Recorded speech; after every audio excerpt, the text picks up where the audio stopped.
한국은 그저 배터리나 만드는 후진국일 뿐이다. 자동차 업계에서 20년 넘게 근무했던 저도 한때는 이 말을 믿었어요. 저는 평생 믿어온 이 진실이 무너지는 순간을 경험했고, 지금은 한국 자동차 업계에서 활동하고 있습니다. 제게 어떤 일들이 있었는지 지금부터 말씀드릴게요. 안녕하세요. 저는 BMW의 수석 엔지니어 안나 슈미트입니다. 20년 동안 독일 자동차 산업의 자부심을 지켜온 제가 이제는 더 이상 숨길 수 없는 충격적인 진실을 여러분께 고백하려 합니다. 제 이야기를 시작하기 전에 먼저 독일 자동차 산업이 제게 어떤 의미였는지 말씀드려야 할 것 같네요. 저는 어린 시절부터 아버지의 차고에서 자동차 엔진 소리를 들으며 자랐습니다. 아버지께서는 BMW의 엔진 설계자셨고, 저는 그분의 일하는 모습을 보며 자동차에 대한 꿈을 키웠죠. 안나, 독일 자동차는 세계 최고야. 우리의 기술력은 100년의 역사를 자랑하지.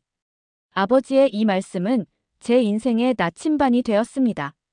공대에 진학했을 때도, BMW에 입사했을 때도, 심지어 수석 엔지니어가 되었을 때도 이 신념은 변함이 없었어요.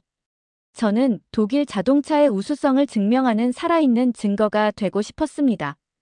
특히 여성 엔지니어로서 성공하기까지의 과정은 결코 쉽지 않았습니다. 하지만 저는 제 실력으로 모든 편견을 깨고 BMW의 최연소 수석 엔지니어가 되었죠.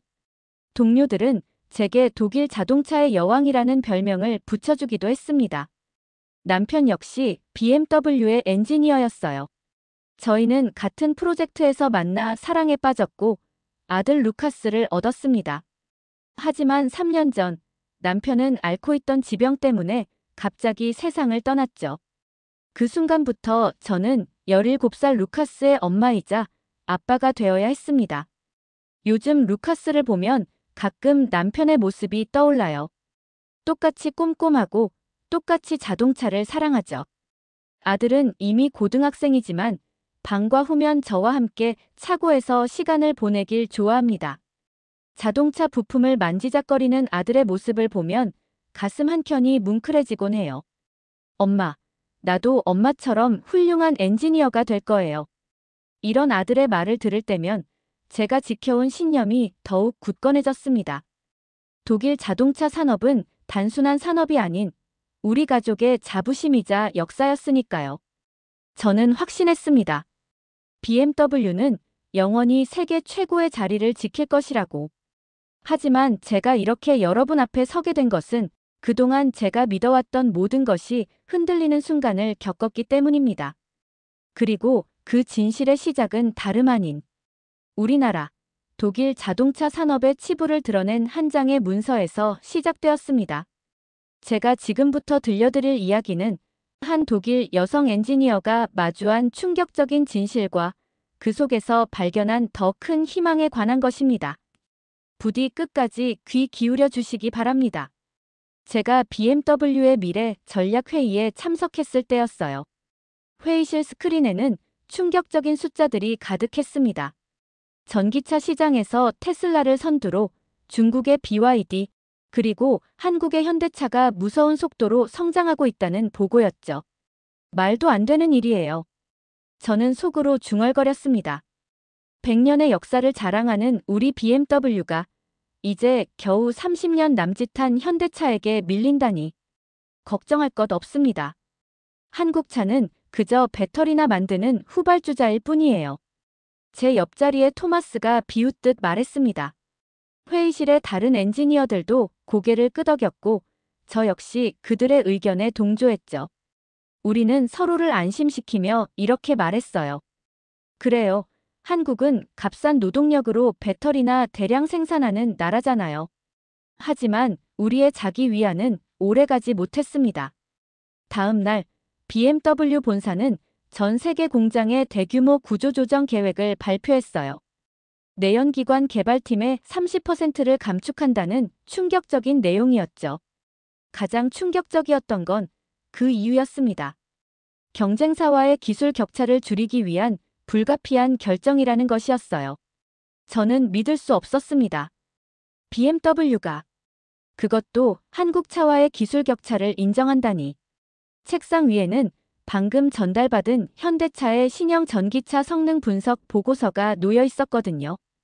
그리고 그 속에는 우리가 그토록 무시하던 후발주자가 이미 우리를 너무나도 멀리 앞서가고 있다는 충격적인 사실이 적혀 있었으니까요. 저는 필사적으로 현실을 부정하고 싶었습니다. 하지만 이것은 시작에 불과했죠. 더 큰 충격이 저를 기다리고 있었다는 것을 그때 저는 아직 알지 못했습니다.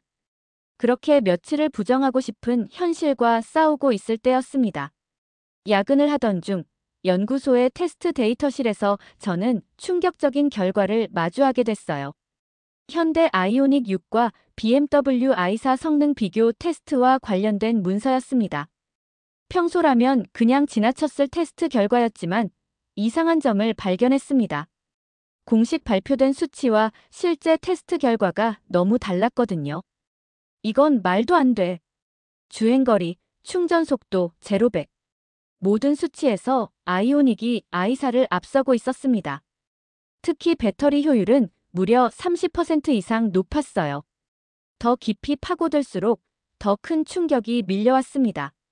자율주행 기술 테스트에서는 제네시스가 BMW를 완벽하게 압도했고 안전성 평가에서도 우리를 크게 앞섰어요.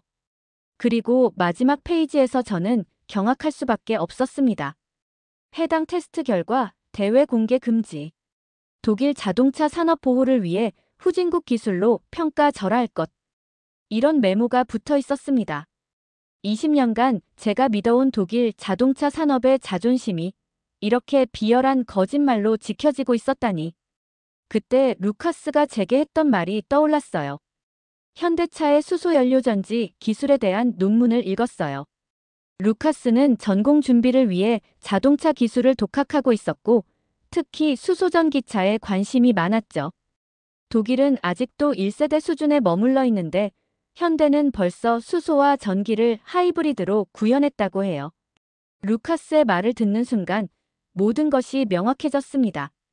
우리가 얼마나 뒤처져 있는지, 그리고 왜 그토록 필사적으로 이 사실을 숨기려 했는지. 그렇게 루카스와 함께 충격적인 진실을 마주하고 있을 때 문득 잊고 있던 기억이 떠올랐습니다. 제 손은 저도 모르게 휴대폰을 향해 움직였어요. 수현이 아직도 이 번호 쓰고 있으려나. 20년 전 함께 뮌헨 공대를 다녔던 친구 김수현. 그녀와 저는 학창시절 최고의 친구였어요. 자동차에 대한 열정, 여성 엔지니어로서의 꿈, 모든 것을 공유했죠. 졸업 후 그녀는 현대자동차로, 저는 BMW로 각자의 길을 걸었지만 서로의 발전을 항상 응원했었죠. 여보세요? 안나. 이렇게 연락할 줄이야. 수현의 목소리는 여전했습니다. 마지막 연락이 5년 전이었는데도 그녀는 마치 어제 통화한 것처럼 반갑게 받아주었어요. 떨리는 목소리로 최근 있었던 일들을 이야기했습니다. BMW의 구조조정 소식, 제가 발견한 충격적인 문건들, 그리고 루카스의 꿈까지. 안나, 너희가 꼭 와줬으면 좋겠어. 다음 주에 우리 연구소에서 글로벌 엔지니어링 컨퍼런스를 개최하거든. 너와 루카스에게 보여주고 싶은 게 정말 많아. 수연의 목소리에는 자부심이 가득했습니다. 그리고 저는 알았어요. 20년 전 제가 BMW를 선택했을 때 그녀가 현대차를 선택한 이유를. 그렇게 저희는 한국행 비행기에 올랐습니다. 솔직히 말하면 반신반의한 마음이었어요. 하지만 인천공항에 도착한 순간 제 생각이 얼마나 구시대적이었는지 깨달았습니다.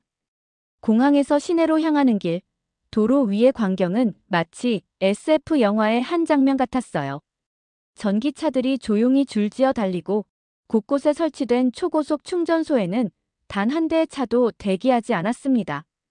엄마, 저기 봐요. 수소 전기버스예요. 루카스가 가리킨 곳에는 수소 전기버스 로고가 선명한 버스가 지나가고 있었죠. 이제 시작일 뿐이야. 내일 연구소에 가면 더 놀라운 걸 보게 될 거야. 저는 가슴이 뛰기 시작했습니다. 이제야 알 것 같았어요. 왜 루카스가 그토록 이곳에서 공부하고 싶어 했는지, 그리고 왜 우리가 그토록 필사적으로 한국의 기술력을 부정하려 했는지. 다음 날 아침, 수연의 안내로 현대자동차 연구소를 방문했습니다. 그리고 그곳에서 저는 제가 알던 모든 상식이 깨지는 경험을 하게 됐어요. 여기가 우리의 수소전기차 하이브리드 연구동이야. 수연이 안내한 연구동에 들어서는 순간 저는 깜짝 놀랐습니다. 새벽 5시 30분이었는데 연구소는 이미 불이 환하게 켜져 있었거든요. 우리는 보통 이 시간에 출근해. 엔지니어들이 자발적으로 시작한 문화야. 한 젊은 연구원이 수연에게 다가왔습니다. 수석님, 어젯밤 테스트에서 발견한 문제점 해결했습니다.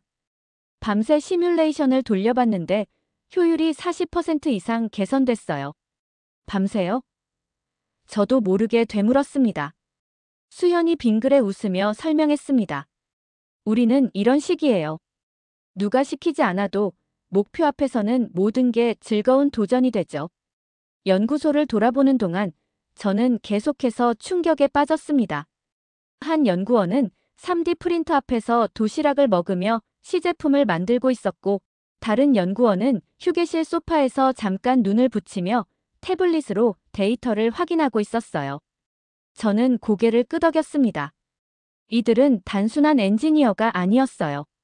이들은 한국의 자존심을 걸고 세계 최고를 향해 달려가는 전사들이었으니까요. 그날 저녁 연구소 구내식당에서 저는 또 다른 충격을 받게 되었습니다. 독일의 엔지니어들이 피자나 샌드위치로 끼니를 때우는 것과는 달리 이곳의 구내식당은 마치 최고급 레스토랑 같았어요.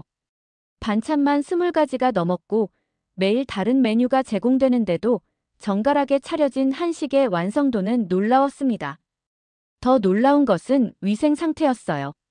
주방이 모두 투명한 유리벽으로 되어 있어 조리 과정이 전부 보였는데 조리사들은 마치 수술실 의사처럼 완벽한 위생 장비를 착용하고 있었습니다.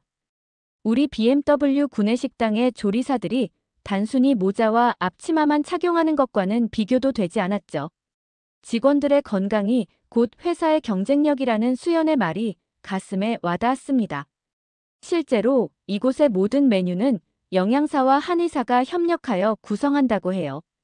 계절별, 체질별로 다른 식단을 제공한다고 했어요. 이것이 바로 한국식 섬세함이었습니다. 식사를 마치고 돌아가는 길에 본 광경은 더욱 놀라웠어요. 저녁 9시가 넘은 시간이었는데 연구소 곳곳에서 여전히 불빛이 새어나왔습니다. 처음에는 야근인 줄 알았어요. 하지만 들여다보니 전혀 다른 광경이 펼쳐지고 있었습니다. 한쪽에서는 젊은 연구원들이 자발적으로 스터디 그룹을 만들어 최신 기술 논문을 읽고 있었고, 다른 한쪽에서는 선배 연구원이 후배들에게 실험 노하우를 전수하고 있었어요. 독일에서는 상상도 할 수 없는 광경이었습니다. 독일의 엔지니어들은 철저하게 개인주의적이에요. 퇴근 후에는 자신만의 시간을 보내는 것이 당연하다고 여기죠. 하지만 이곳은 달랐습니다. 배움에 대한 열정, 동료와의 협력, 후배를 위한 헌신. 이런 가치들이 자연스럽게 살아 숨쉬고 있었어요. 특히 인상 깊었던 것은 세대 간의 소통 방식이었습니다. 독일에서는 상사와 부하 직원의 관계가 수평적이고 사무적인 것이 특징인데, 이곳에서는 마치 스승과 제자 같은 끈끈한 관계가 형성되어 있었어요.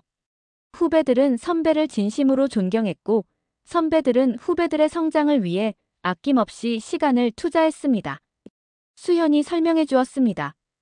단순히 기술만 전수하는 게 아니라 엔지니어로서의 마음가짐, 자부심, 책임감까지 가르치는 거죠.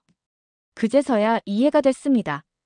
왜 한국의 기술 발전 속도가 그토록 빠른지.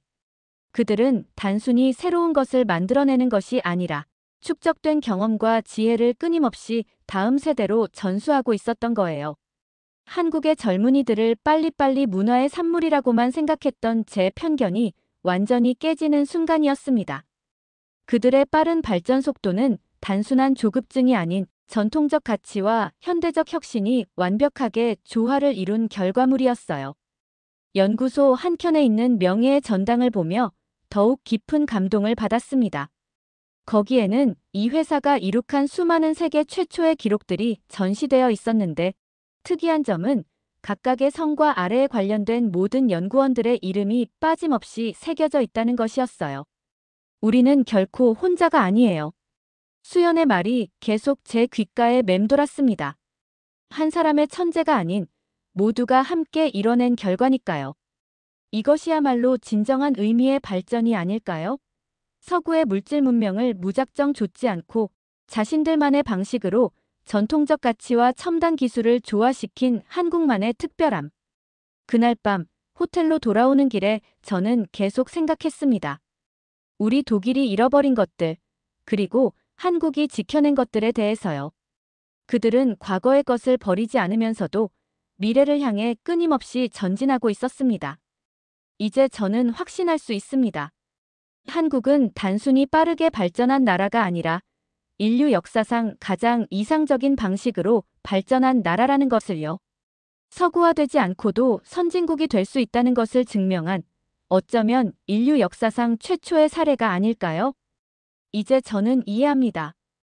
왜 루카스가 이곳에서 공부하고 싶어 하는지, 그리고 왜 전 세계의 젊은이들이 한국을 동경하는지를. 그들은 이미 우리가 걸어갈 길을 먼저 보여주고 있었으니까요. 첨단 기술과 효율적인 시스템, 그리고 신속한 대응이 완벽한 조화를 이루고 있었습니다. 그날 밤 호텔로 돌아가는 차 안에서 저는 생각했습니다. 우리가 그토록 추구하던 완벽한 시스템이란 게 무엇인지를. 그것은 단순히 뛰어난 기술이 아니라 인간에 대한 배려와 효율성이 완벽하게 조화를 이룬 것이어야 했습니다. 한국은 이미 그 해답을 찾은 것 같았어요. 첨단 기술을 인간적인 가치와 결합시키는 방법을.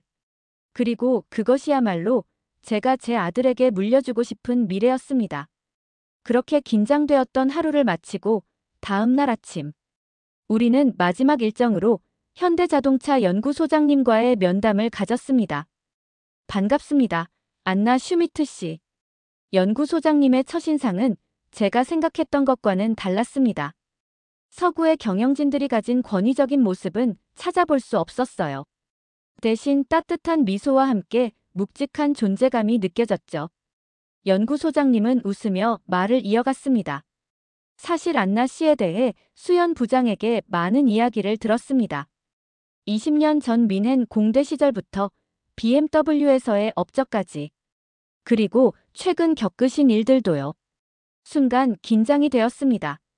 제가 발견한 내부 문건에 대해서도 알고 계신 걸까요? 걱정하지 마세요.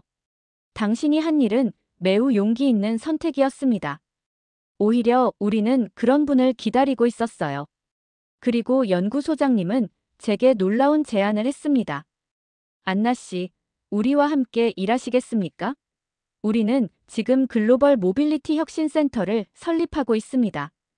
당신의 20년 경험과 통찰력은 우리에게 큰 자산이 될 거예요.